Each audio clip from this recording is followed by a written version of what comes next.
Introduction. This training mission follows the procedures described on the flight manual of the real thing plus the checklist of the 476th Virtual Fighter Group that adapted the same manual for use on the MiG-21 buys of DCS.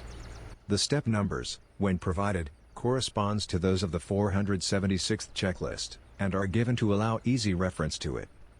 For brevity, we will skip most of the steps of the interior inspection, only performing those that are absolutely necessary on DCS. The checklist includes the following sections. Before entering cabin. Interior inspection. Prior to engine start. Starting the engine. After engine start. Press spacebar to begin. If the cockpit interior is too dark, activate the flashlight with right Ctrl plus L. If the yellow cross cursor is not visible, press left Alt plus left Shift plus C to make it appear. Also, you can press spacebar to cut short long texts, in case you are repeating the mission. Finally, when clicking on a switch, remember that a left click flips the switch down or back, while a right click flips the switch up or forward. Before entering the cabin, check the following items. 8. Check that the battery ground power switch is off. The MiG-21 has two electric silver zinc batteries, which can be used for self-starting of the engine on the ground when there is no airfield power source. Also, if the generator breaks down during flight, the storage batteries are an emergency source of power. The total capacity of the storage batteries is 90 ampere-hours. This ensures flight, when the generator goes out, of at least 15 minutes. The aircraft has a built-in meter to check the capacity of the storage batteries. Confirm that the AC generator, ground power switch is off. The engine-driven AC generator is the aircraft's main source of AC power. A differential under-voltage relay connects the generator to the main electric bus, and is commanded by this switch. 9. All circuit breakers and switches on the right side electric panel should be off. These switches provide electric power to the individual instruments and devices of the aircraft. 17. Check that the oxygen pressure in the pilot's oxygen level gauge is within the range of 130 to 150 kg force by squared centimeter. 18. Check the landing gear lever. It should be on neutral position and latched. 19. Check pressure on both the main and emergency air systems, should be 110 to 130 kg force per squared centimeter. The aircraft pneumatic system is composed of two individual systems, main and emergency. The main system is designed for braking the landing gear wheels, jettisoning the HOTO units, sealing the cabin canopy, controlling the drag chute nacelle doors and jettisoning the drag chute, as well as for controlling the anti-icing system, liquid cooling system and pressurizing the radar units. The emergency pneumatic system is intended for emergency extension of the landing gear and emergency braking of the main wheels. The compressed air used in the system is stored in air bottles at a pressure of 110 to 130. Pressure in the systems is checked by reference to a 2-pointer pressure gauge installed on the cabin starboard side. 21. Check that HOTO Start Sys and HOTO Jet Sys switches are off. The MiG-21 can be equipped with jet-assisted takeoff rockets, in order to shorten takeoff distance. The HOTO provide a thrust increase for about 7 seconds. HOTO is synonymous with rocket-assisted takeoff and the equivalent Russian acronym is SPRD. To enable the use of the HOTO rockets, when fitted, turn on these two switches. Start your takeoff run normally, at full afterburner, when your speed reaches about 120 to 150 km per hour, the HOTO will engage automatically. 22. ROTO Start and ROTO Drop buttons, guarded. The ROTO Start button, under a black cover on the front instruments panel, allows you to engage the rockets manually, however, this is not recommended. The red guarded button, beside the throttle, drops the HOTO rockets after takeoff. You must press and hold it during 1 second. This is the same button used to drop countermeasures. Interior inspection. Check the following items. 1. Life support panel, check the following. A. The air dilution switch on the IY7 panel, on the left console, should be in the mixed position, back. B. The emergency oxygen, red, and helmet ventilation, black, switches, should be in the off, back, position.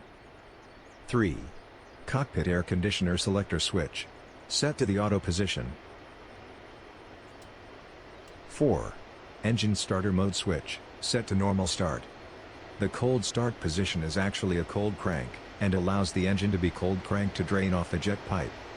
To accomplish cold cranking, press the engine start button for 2 or 3 seconds, with the throttle lever set at stop, the engine APU, AFB on and fire EXD switch is set to on, and the engine starter mode set to the cold start position. Not currently simulated. 5. Engine upper panel, set the following. A. Auxiliary 2-position nozzle control switch, set to off, down. This is an emergency. B. SPS switch, turn off. The SPS 141 is an ECM pod that can be carried by the MiG-21 on its ventral station. This ECM pod is not designed to jam enemy aircraft radars, it is primarily designed to operate against Hawks SAMs. C. ARU-3VM. Mode switch, unlabeled, auto. The ARU is a device that controls the ratio between stick pitch and horizontal tail movement. The ARU is designed to operate in an automatic mode, but if needed, the pilot can switch it to manual mode. 6. RSBN control panel, set. A. Set mode switch to RSBN, up. The MiG-21 BIS has 2 devices for radio navigation, ARC, automatic radio compass, and RSBN, short-range radio navigation system. This switch allows the pilot to select either of them. The ARC is the most basic radio navigational device on the aircraft. It allows the pilot to use 26 preset NDB ground stations and get a bearing to them. It is similar to the West ADF. The RSBN receiver can tune 16 preset channels and allow the pilot to have not only bearing, but also the distance to the ground station. It is similar to the West VOR, but it also includes functions similar to the West ILS.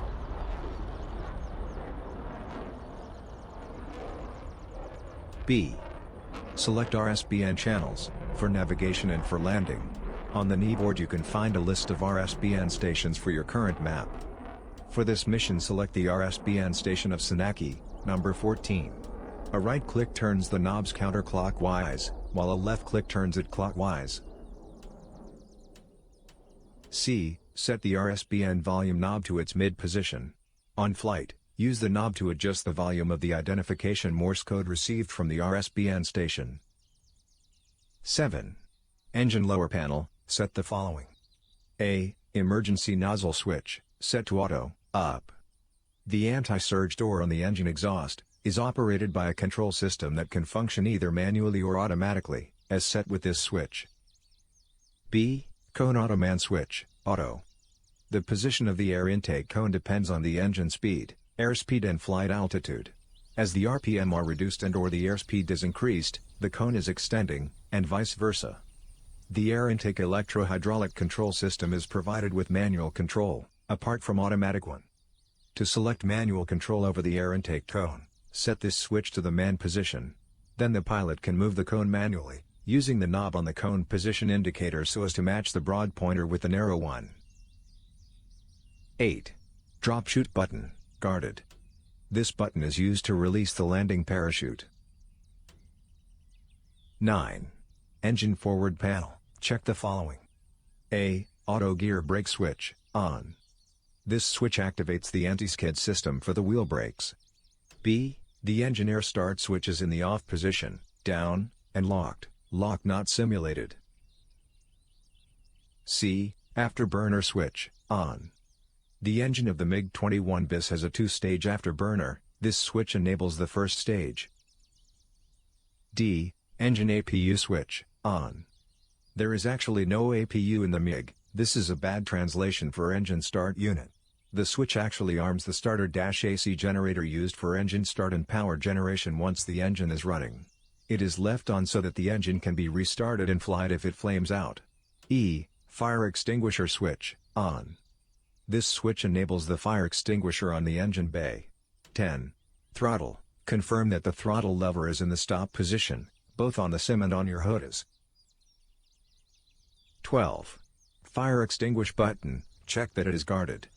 Pressing this button will discharge the fire extinguisher bottles. Note that the system must have been previously enabled. 13. Confirm that the taxi landing lamp selector switch is in the off, down, position. 14. Check that the aileron booster switch is in the on position. The aircraft hydraulic system includes two self-contained systems, main and booster. The main hydraulic system performs the following functions. A. Retraction and extension of the landing gear. B. Retraction and extension of the wing flaps.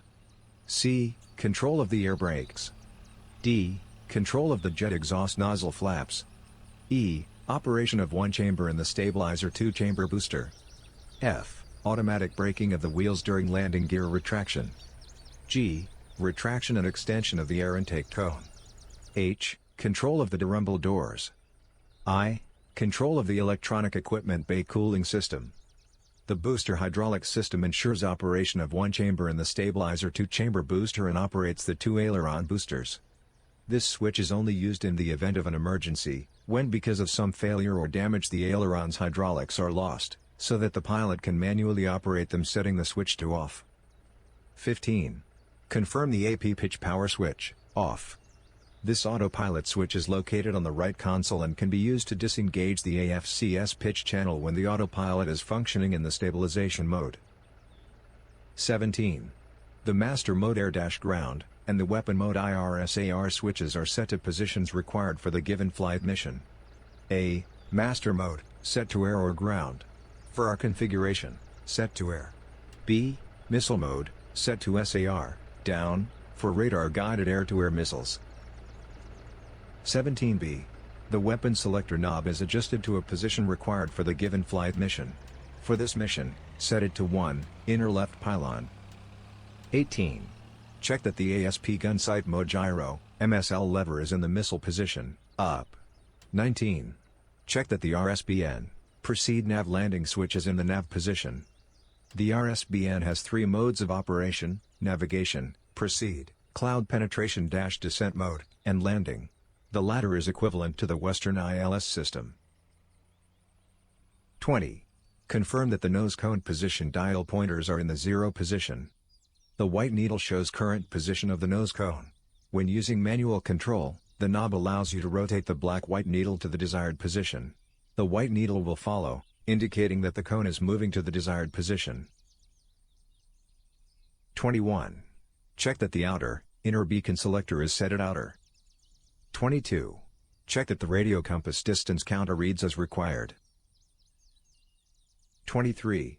Confirm that the emergency landing gear wheel braking handle is depressed and locked in that position. 24. Check that the nose wheel brake switch is in the off position, vertical. 25. Confirm that the clock indicates the exact time and is prepared for flight. The clock displays the current time of day in hours, minutes, and seconds. It can also be used to measure mission time, and as a chronometer to measure short time periods, up to an hour. The time of day display operates continuously. Mission time can be activated by pressing the left knob. The stopwatch can be activated by pressing the right knob. To set the time, rotate the right button crown clockwise when the second hand points to 12, this will stop the clock. Then pull the left button crown while holding down the right mouse button and rotate it to set the desired time. Rotating the right button crown counterclockwise again resumes clock operation with the new time setting. Mission time is indicated on the small scale at the top of the clock face. Press the left red button to start the timer. A red light will glow, and the timer will start ticking. To stop the timer, press the red button again. A red and white dot will appear on the timer scale. To reset this timer, press the red button once again. 26.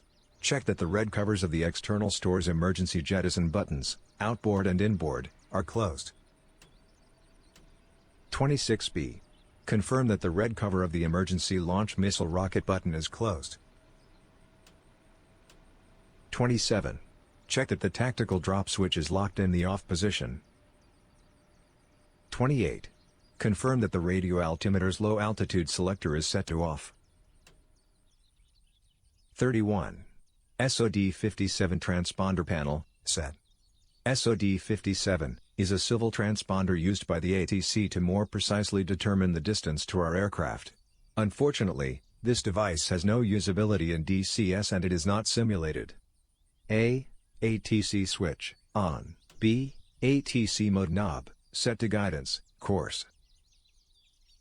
C. Wave switch, set as indicated by ADC not used in DCS. 33. Radar remote panel, set. This panel configures the operation of the RP-22 radar. Confirm that its switches are as follows. A. Radar switch, off. B. Low alt switch, off. C. Locked beam switch, off. This switch locks the radar beam along the longitudinal weapon axis, enabling distance measuring when you attack ground targets. 35. On the ARC panel. The automatic radio compass is the Russian equivalent of the Western ADF, automatic direction finder, which give navigation bearing towards a ground NDB station. Set as follows. A. ARC mode switch, set to compass. The ARC could also be used as a voice radio station receiver, with no transmission abilities, by setting this switch to antenna. No practical use on DCS. B. ARC volume knob, turn fully clockwise, loud. C. ARC sector switch. Set to 3-1. The ARC ground stations cover 4 sectors on each map. Tough. The only fully populated map in DCS is Caucasus. D. Channel, select 1 to 9. The ARC panel holds 9 preset NDB station frequencies, for each sector. On this mission set it to 1. 36. Check the SPO-10, radar warning receiver, power switch, off. The SPO-10 is a device that will show you the relative direction of radar emission that is originating from a ground/naval or airborne source, and is pointed in your direction. This device is completely automatized, so you don't need to interact with it during flight, apart from simply turning it on. Unlike the radar, it does not emit any signals, so it's safe to use it at any time. 37. IFF emergency switch, off and guarded. The SRZ-02, an IFF system installed on the MiG-21 BIS, permits the identification of friends and foes on the radar contacts. This IFF has 2 main operating modes. A. Interrogate. B. Respond. But it also had a special mode, emergency call, which was activated with this switch. It is not known in what circumstances it was to be used. 38. Check that the IFF self-destruct switch, off and guarded.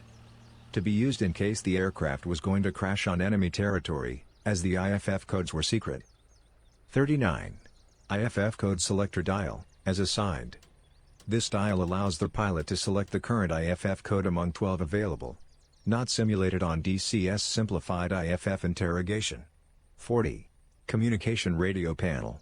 Set. A. Select radio channel. For this mission select channel 6, for GUDATA ATC.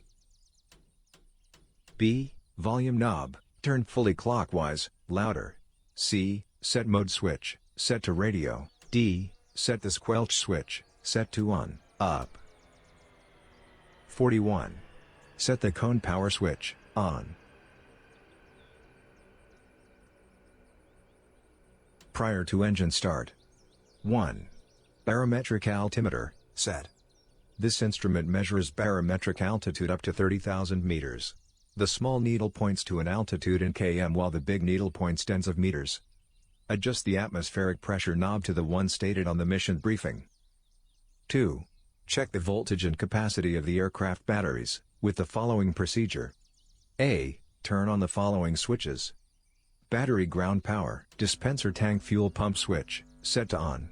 Third group fuel pump switch, set to on. Inverter number 1, PO750, start, set to on. Radio power switch, set to on, up. B. For batteries in good condition, the voltmeter should read a voltage of not less than 22.5 volts, while the amp meter should not be less than 40 amperes hour. C. Turn off the switches and circuit breakers in the reverse order. Radio power, off. Inverter number 1, PO750, set to off. Third fuel tanks group fuel pump, set to off. Dispenser tank fuel pump power switch, set to off. Battery ground power switch, set to off. Back. 3. Connect external ground power. A. To preserve the aircraft batteries, we will ask the ground crew to connect external power. Press the / key, or the PTT button on the HUDs, the communications menu will appear. Copy. Select F8, ground crew. Click F2, ground electric power. Ground power. is Select now F1, on. Press spacebar once the ground crew has connected the external power. B. Set battery ground power switch, on. C. The DC voltage should be 28 to 29 volts with the ground power unit generator running, or 24 to 25 volts with the unit generator inoperative. D. Turn on the AC generator, ground power switch, once the ground AC power source is connected. Now that the aircraft has electric power, let's activate the cockpit illumination. A. Use this knob to adjust the instrument's backlighting. B. Use this other knob to adjust the console's text backlighting. C. Use this knob to adjust the cockpit white floodlights. D. Use this knob to adjust the cockpit red floodlights. 4. Master warning light. Acknowledge. Once the battery ground power switch is on, the master warning indicator button light starts blinking. Depress it to turn it off. 6. Check that the stabilizer on warning light illuminates. 7. ARU3 pitch ratio indicator. Full left. Remember that the ARU3 VM is the device that controls the ratio between stick pitch and horizontal tail movement. Check its dial and confirm that its pointer deflects to the extreme left-hand position. 8. Drop tank and pylon lights. According to loadout. Make sure that the loadout lights illuminate in accordance with the external loads attached. 9. Fuel gauge. Check that it indicates actual fuel amount. Tanks filled, no drop tanks. 2,750 liters. With 490-liter ventral tank. 3,250 liters. With 800-liter ventral tank. 3,500 liters. With 2 wing tanks, 3,750 liters. With 3 drop tanks, 4,200 liters. 10. Warning light panel test button. Depress. Check that lights illuminate on every warning panel.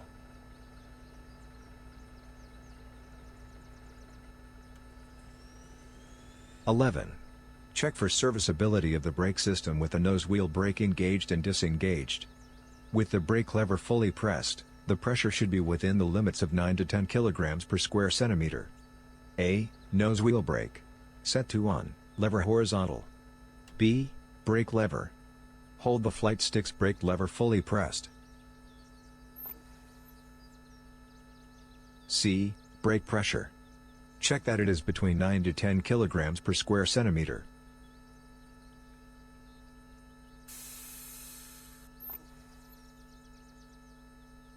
D. While keeping the brake lever pressed, push the left rudder pedal fully. The air pressure in the opposite wheel should drop to 0. Repeat with the right rudder pedal.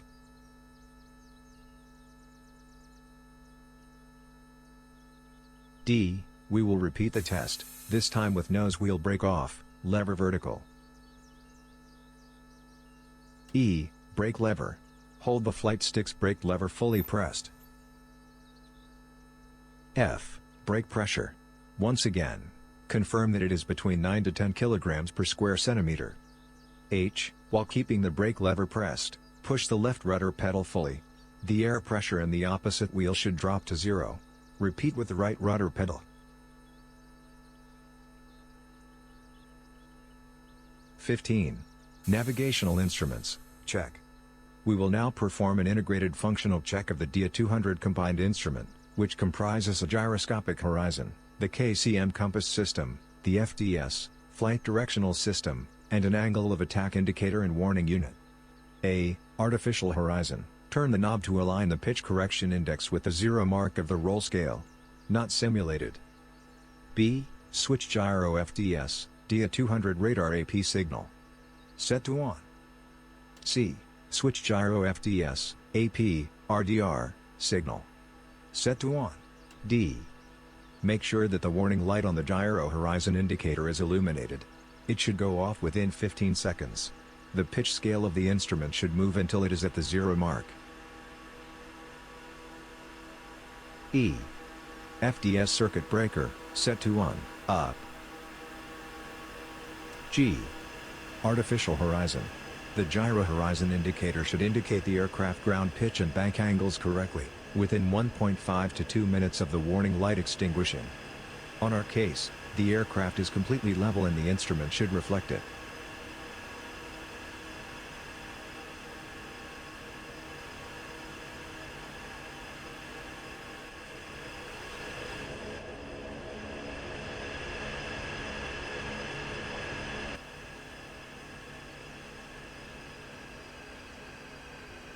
H. Set the gyro switch to the gyro position, up. I. The warning light on the gyro horizon indicator illuminates to ascertain that the gyro horizon has changed over to the main vertical gyro. It should go off within 15 seconds. The indicator should read the aircraft ground pitch and bank angles. K. Set the gyro switch to the O gyro position, down. L. The warning light on the gyro horizon indicator illuminates again, as the gyro horizon has changed over to the auxiliary vertical gyro. It should go off within 15 seconds. The indicator should read the aircraft ground pitch and bank angles. M. FDS slaving button. Press and hold until the HSI scale stops moving, slaving over. The HSI should read the aircraft parking heading, currently 25 degrees.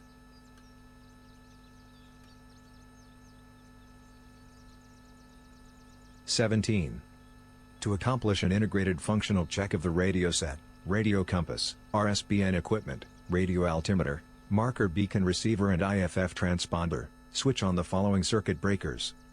A. Radio power. Set to on. B. ARC power switch. Set to on. C. Rad alt power switch. Set to on. D. SRZO power switch. Set to on. E. RSBN power switch. On. F. ATC switch. Confirm that it is set to on. G. PO750 start number 1, inverter number 1, switch. Set to on. H. To check functioning of the radio set, do as follows. I. Test communication with the ground radio station through the required channels. The current radio channel is already set to GA/ADC. Press the / key, or the PTT button on the HOTAS, the communications menu will appear. Select F5. ADC. Click F1. GA/ATA. Select F3. Request startup. Press F12 to exit the menu, once ADC is given startup clearance. Press spacebar to continue.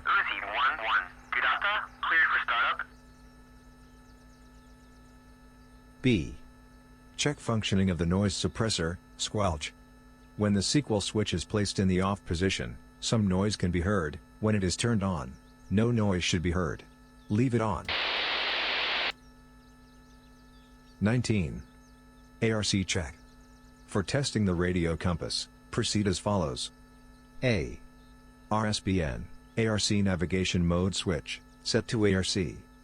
Confirm that the radio compass pointer on the combined course indicator, NPP, points in the direction of GA/ATA's outer beacon, at our far right.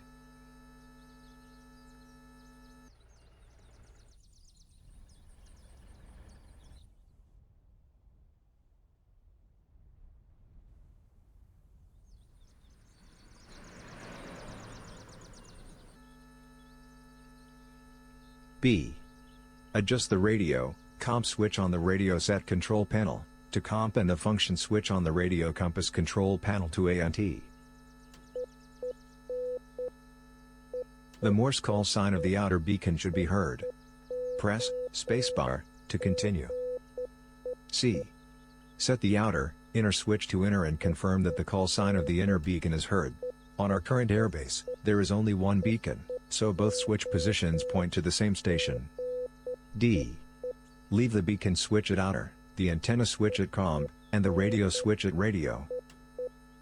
20. RSBN check. To check the RSBN equipment for serviceability, proceed as follows. A. Place the RSBN, ARC switch in the RSBN position. If the selected RSBN station is near, the azimuth and distance correction lights will illuminate, the relative bearing pointer will point in the direction of the navigational beacon, and the distance value displayed on the distance indicator will show the actual distance to the beacon. in kilometers. On this mission, the closest RSBN station is RSBN number 6, located at Sochi Adler, but as we are at ground level, we are not able to receive its signal. 22. IFF transponder. Check. To check serviceability of the IFF equipment, make certain that the COD code on and deck lights come on in 2 to 3 minutes after turning on the IFF equipment. The ATC resp lamp should flicker, as the IFF responds to ground interrogation signals, but currently it is not simulated. The interrogator section of the IFF can only be checked by the ground crew with the use of special test equipment set. 24. All power switches, except radio and PO750 start number 1. Set to off. A. Nose cone switch. Off. B. ARC power switch. Set to off. C. Radar altimeter. Set to off. D. RSBN power switch. Set to off. F. FDS circuit breaker. Off, down. G. SRZO power switch. Set to off. Starting engine. Start the engine from an external power supply source. In special cases the aircraft battery may be used for the purpose, provided its capacity is not less than 40 ampere-hour. The same procedure is used for starting the engine from an external power source and from the aircraft battery. 1. Battery ground power switch. Verify on. 2. Engine start unit switch. Confirm on. 3. Afterburner switch. Verify on. 4. Fire extinguisher switch. Check on. 5. Engine starter switch. Verify normal start is selected. 6. Auxiliary 2-position nozzle control switch. Verify off. 7. Cone automatic, manual switch. Verify it's set to auto. 8. Throttle. Check for proper movement then place in shut-off position. 9. DC generator switch. Set to on. 10. Inverter PO750 number 1 switch. Confirm it's on. 11. Dispenser fuel tank pump switch. Set to on. 12. First fuel tank screw pump switch. Set to on. 13. Throttle. Move to idle position, release latch.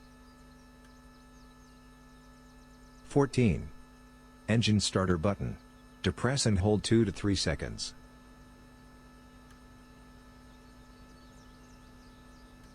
15. Engine start light. Verify it's on. 16. EGT and oil pressure. While the engine starts, check that the jet pipe temperature does not exceed 700 degrees, and the oil pressure should be positive. 17. After the engine has accelerated to idle RPM, the engine start light should extinguish in the warning panel.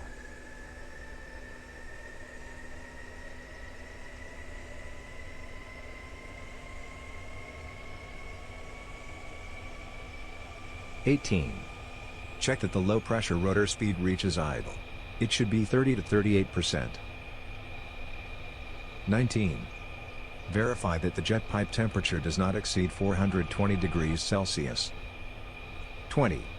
Check that the oil pressure is not less than 1 kg per square centimeter. If the pressure is in excess of 1.3, the oil light should not come on. 22. Order the ground crew to switch off the ground power source. Press the / key, or the PTT button on the HOTAS, the communications menu will appear. Select F8, Chief, turn off the ground crew. power. Click F2, ground electric power. Copy. Select F2, off. You may need to use the F11 Ground power is menu now off. in order to reach the main menu. Press spacebar once the ground crew has disconnected the external power. 23. Make sure that the DC generator is connected to the aircraft mains, by extinguishing of the DC gen light and by reference to the voltmeter, that should read a voltage of 28 to 29 volts.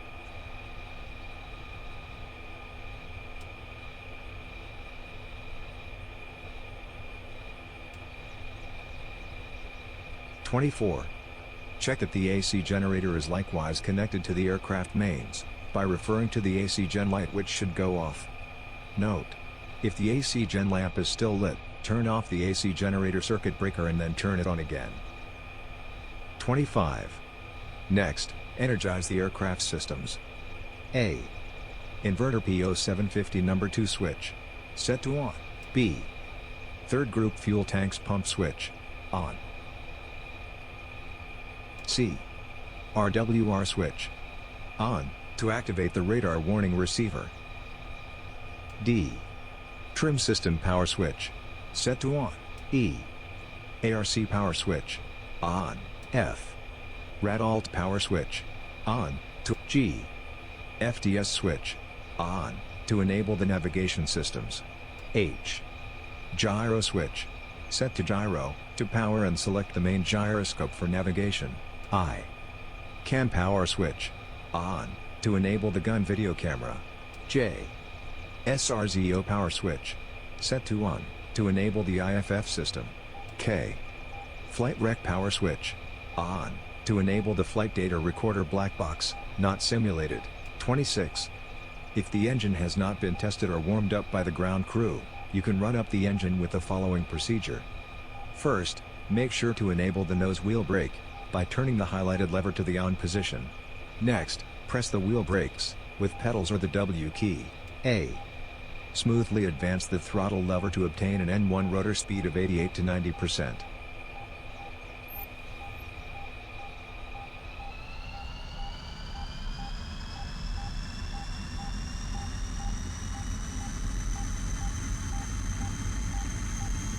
B. Warm up the engine at this speed for 1 minute and check the oil pressure, which should be 3.5 to 4.5 kilograms per squared centimeter. The oil light should not illuminate. C. Check operation of the DC generator. The voltmeter should read 28 to 29 volts. D.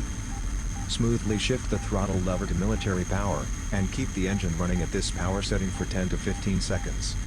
Be careful not to activate the afterburner, as the wheel brakes will not be able to hold the plane still. E. Check the maximum RPM, jet pipe temperature, and oil pressure. F. Reduce the engine speed to idle. Keep it there for 1.5 to 2 seconds and then move the throttle lever from idle to military power. Check the N1 rotor over speed and the jet pipe over temperature. Leave the throttle at idle.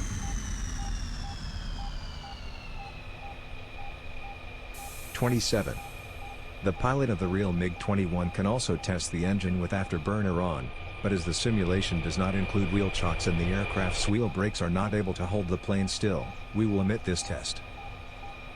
After engine start. Checking systems and equipment with engine running. 1. Check trim actuator.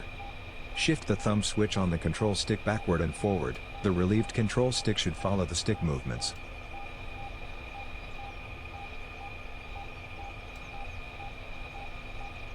2. Shift the switch forward or backward until the trimming mechanism is set to neutral, which will be indicated by the trim neutral light flashing on the center warning panel.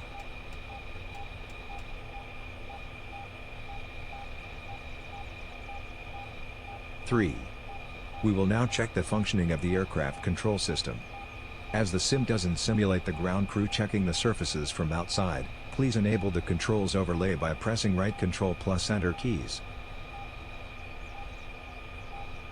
Now, smoothly deflect the control stick 3 or 4 times to the extreme positions, rightward, leftward, forward, and backward.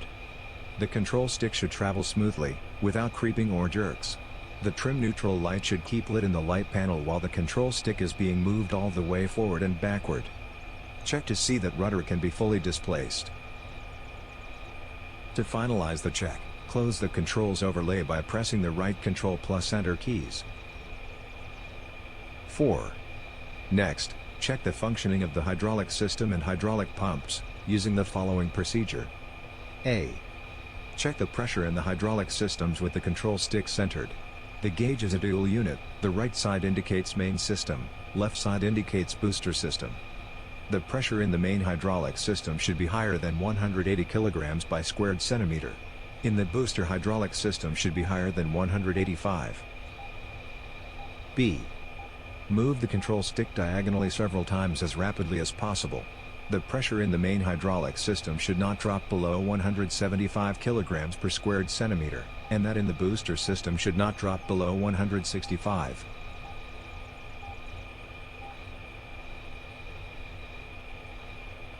C. Extend and retract the speed brakes by manipulating the thumb switch on the throttle lever. Extension of the air brakes should illuminate the air brake out light on the landing gear and flaps position indicator. The light should go out as soon as the speed brakes are retracted.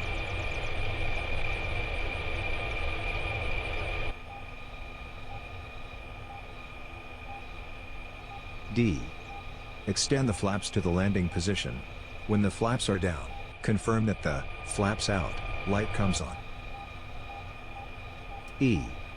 Retract the flaps completely, and when they are up, the light should go off on the landing gear and flaps indicator. F. Once the check is over, leave the flaps extended to the takeoff position. 26. Next, we will check the autopilot system of the MiG-21, more correctly known as the AFCS, Automatic Flight Control System, or SAO by its Russian acronym. A. Switch on the AP circuit breaker and turn on the AP pitch power switch.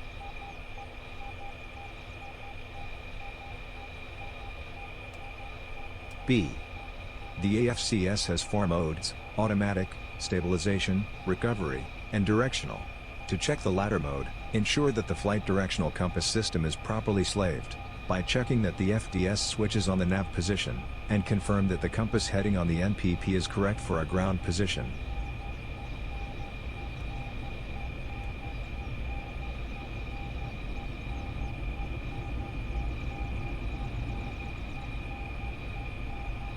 C. The highlighted AP stabilization button light activates the stabilization SAO mode, which dampens aircraft vibrations and stabilizes current aircraft position if stick is relieved of forces, using the trimmer, and not helm. This is done by filtering stick inputs. Additionally, the SAO will try to stabilize your heading and pitch, if your bank is small, less than 10 degrees, or your bank and pitch, if your current bank is more than 10 degrees. Engage the AFCS in the stabilization mode and check its engagement. It should not jerk abruptly the control stick. D. The recovery SAO mode will try to recover the aircraft from any attitude, to a level flight.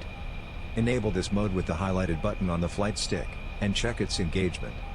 1.5 seconds afterwards, the control stick may start moving smoothly forward and or backward. E. Depress the AFCS off button on the control stick, and check the AFCS for disengagement. F.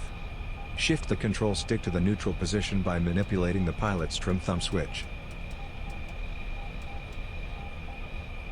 27. Finally, we will check the ASP, PDF optical gun sight. This check should actually be done before starting the engine, but the DCS MiG-21 has a bug that prevents the gun sight from operating with ground power alone. A. The battery, AC generator, and inverter 2 switches should be already on. Now, turn on the sight switch to energize the gun sight. B. Set the gun, launch switch to gun. This switch adjusts the ASP aiming mode for guns or missiles and rockets. C. Confirm the air, ground switch is set to air. The ground mode is used exclusively for dropping bombs, while air mode is used for aerial targets. D. Set the auto, man switch to manual position. It is used to select either automatic or manual distance and target size calculation. When in automatic mode, the ASP will draw the pipper according to either radar data, if the airborne/ground target is radar locked, or with preset distance, target size and angular corrections that enable optimal use of the ASP sight. Manual mode allows the pilot to introduce his own target size, angular corrections and to manually estimate distance to the target. E. Set the MSL, gyro lever to the gyro position. It is used to select a pipper movement pattern. When in MSL mode, the pipper movement is calculated using only 2 out of 4 parameters, rendering a stable pipper. When in gyro mode, the pipper is pretty alive and jumpy, making it hard to aim, but once aimed, the weapon will hit the target if fired at a proper distance. The MSL mode is used for air-to-air missile aiming. Gyro mode is used whenever the target is not very agile, all ground targets and airborne targets which are maneuvering with less than 3 to 4 grams. G. Turn on the sight reticle, also called pipper, with a switch on the left side of the sight, and adjust its brightness with the adjacent knob. H. Turn on the fixed net, with a switch on the bottom of the sight, and adjust its brightness with the adjacent knob. J. Turn the span ring knob to make sure that the diameter of the reticle diamond ring changes in response to rotating the knob. This knob is used to set up the target size in meters. Its scale corresponds with the target size in meters when in automatic AA gun mode. In all other cases the target size is shown in the small red window to its right. In preparation for the next step, please set a span of 18 meters on the left dial.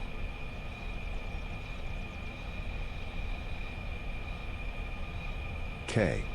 Twist the handle on the throttle lever and check the sight reticle for normal deflection along the vertical line, and for change of its ring diameter and the range pointer, for proper motion within the range of 2,000 to 600 meters in response. Check also for illumination of the launch and break-off lights that must come on in turn.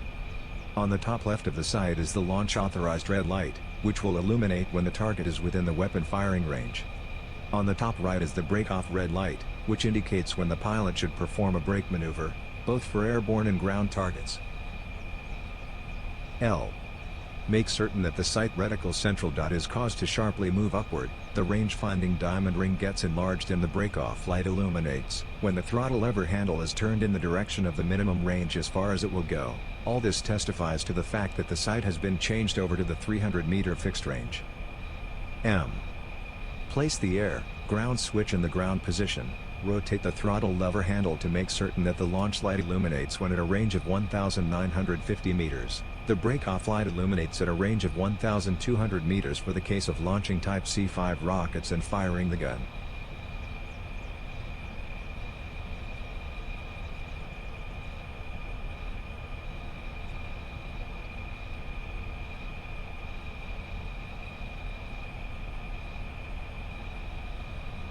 N. Set the S, B switch in the B position and use the angles knob to shift the reticle downward. On the real MiG-21, once the S, B and gun, L and C switches are selected to S and gun, respectively, the angle scale would return to the 0 position and the sight reticle should move upwards, but this is not simulated yet.